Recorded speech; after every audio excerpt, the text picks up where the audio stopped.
สบายดีตอนเช้าทุกคนวันนี้มันมาเห็ดเมนูปิ้งเขียดหมูข้าวโพดทุกคนนี่คือเป็นย่างขึ้นทุกคนอะไรแบบนี้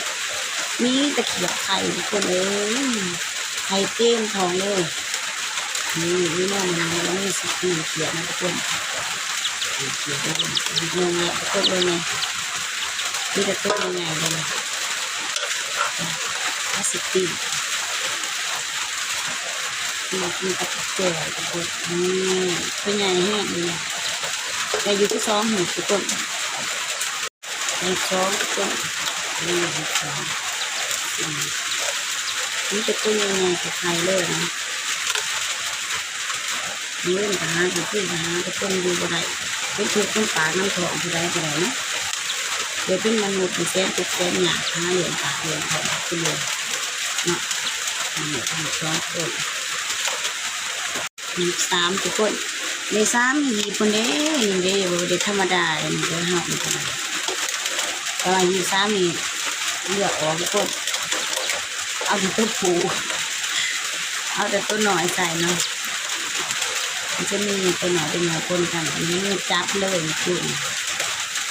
คนโต๊ะบ่หยุดบ่หย่อนทุกคนเลย2มื้อเรียนติดนะ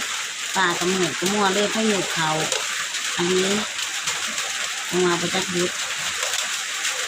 นี่3หีบเต็มเลยทุกคนหีบที่3หีบที่3เลย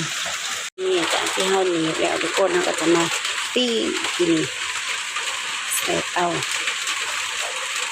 บ่มาใส่เล็กอย่างทุกคนมีหมดแซ่บปิ้งแบบบานๆเฮาใส่ไม้หีบนะทุกคนปิ้งไผ่อ่อนๆใส่3หีบมีตะเกียบไข่เลยทุกคนมันอยู่ได้ช่วงนี้มันอยู่บุกคือหัวเดินหกใหม่ๆมันจะแข็งเนาะแต่ช่วงนี้มันเพราะว่ามันไข่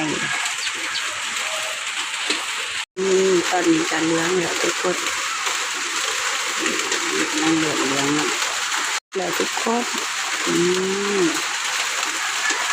เก็บหมดไข่เลยทุกคนเดี๋ยวใส่จานเตรียมเสิร์ฟจานไม่ได้ใส่ไข่มา